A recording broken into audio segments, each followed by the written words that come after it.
I'm Binchy and I'm part of the photo adventure team. We started manufacturing kayaks in China in 2006. We went into designing kayaks. We were doing trade shows travelling all over the world. We decided to have our own showcase here in Rostellan, and we opened up an adventure centre where we could bring our foreign clients in to test the new prototypes. It was fabulous because there wasn't very much in Rostellan at the time, and the colour of the kayaks and seeing people out in the water, and we used to have family fun days on bank holiday weekends, so all the local businesses would come down, and we were well backed by the entire community. The Watersports Centre evolved into an adventure sports centre, and we moved to the new Fota Island Resort. The Adventure Centre is a place where we teach confidence to kids and team building to adults. The guys who work with us are experts in their field and they really enjoy it. They're all shareholders in the company, so everybody's got a vested interest. They love what they're doing. They're just amazing. Our livelihood is the harbour. Everybody lives and works here in some way, shape or form.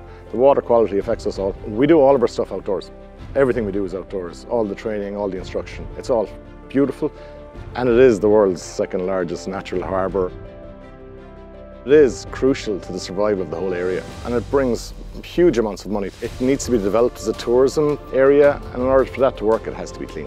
The work that the Lower Cork Harbour Project are doing to clean the water directly affects our investment plans for the future. We're investing $250,000 this winter, and we need clean water to make that work.